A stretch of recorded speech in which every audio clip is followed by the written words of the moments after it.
नम भगवते वासुदेवाय।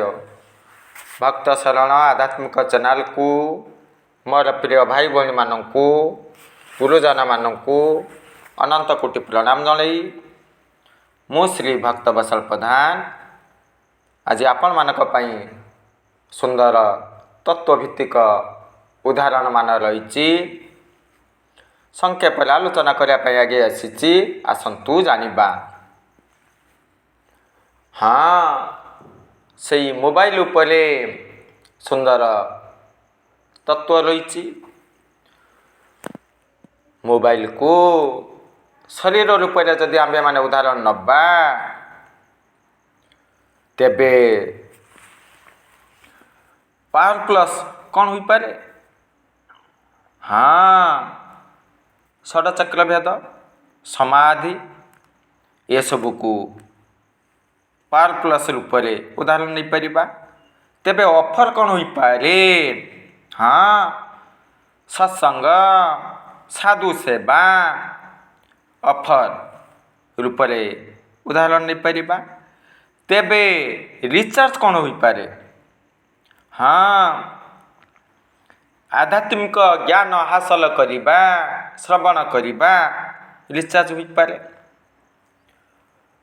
ये जीव संसारमुखी होता है जन्म मृत्यु रूपक चक्र रे पड़े।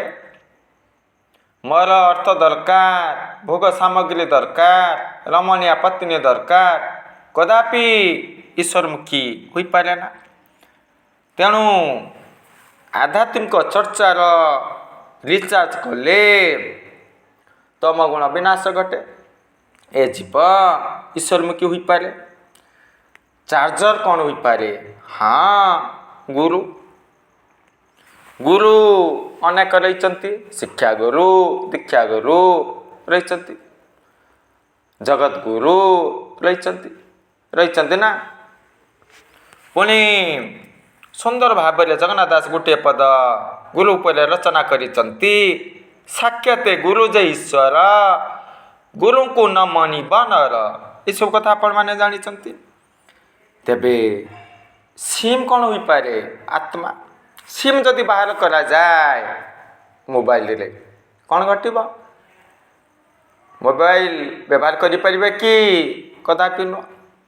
ठीक से भाव में शरीर रु जदि आत्मा त्याग कर दिए दूरे जाए कौन घटिबा। सही शिव रूपी शरीरटी सब हो साधक युक्त श्रद्धा गुण को धारण कले साधना प्रक्रिया होता है। एक ब्रह्म द्वितीय नास्ति। ये सब कथा आपण माने भल भाव में जानी।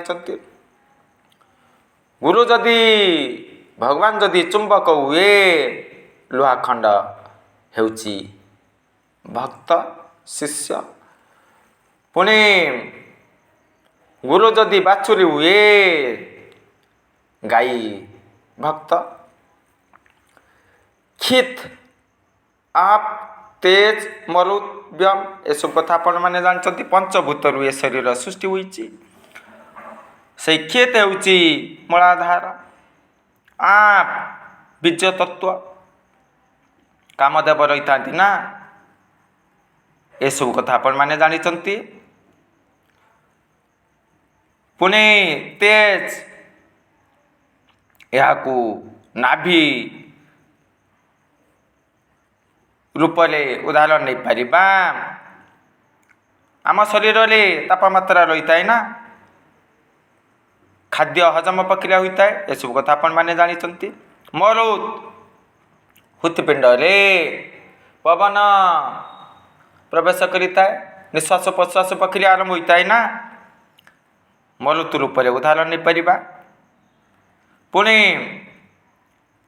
व्योम जहाँकि कपाल उपरे उदाहरण नहीं पारिबा।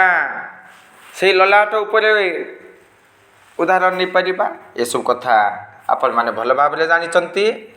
हाँ से गुरु पर गोटे श्लोक मध्य रही ध्यानम मूलम गुरु मूर्ति मंत्र मूलम गुरु वाक्य पूजा मूलम गुरुपाद मुख्य मूलम गुरु कृपा।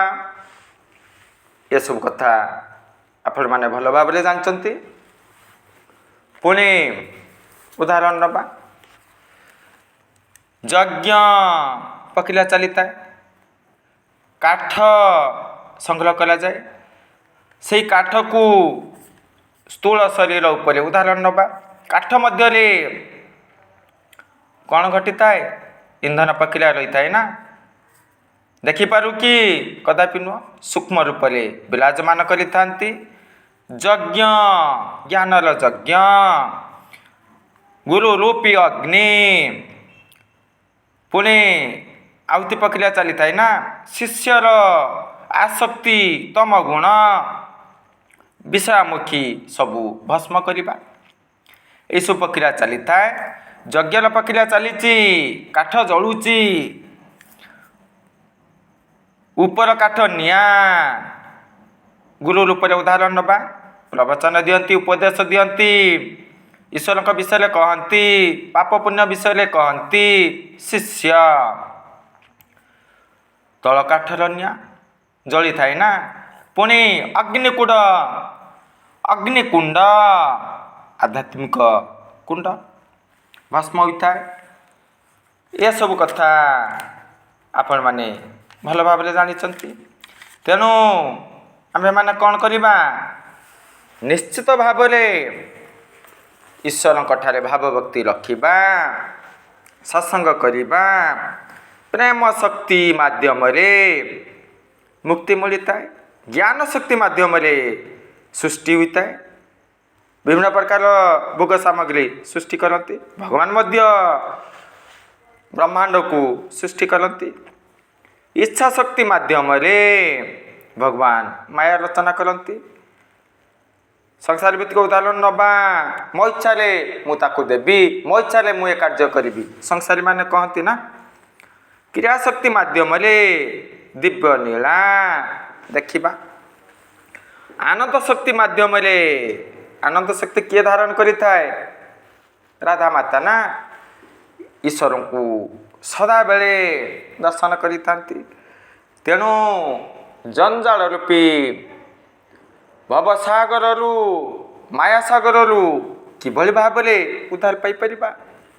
हाँ, गोटे पद मध्य रही, संसार जाल रूपेण, संसार जाल रूपेण मीन रूपेण मानवा, जंजाल जाल रूपेण काल रूपेण दीवारा। हाँ, ईश्वर ठारे भाव भक्ति रखिबा, ईश्वर शरणागामी हवा, निश्चित भाव भगवान आम प्रति कृपा वृष्टि प्रदान करिबे, भव सागर उद्धार करिबे। ये सब शिक्षा हासिल कलु। जय जगन्नाथ।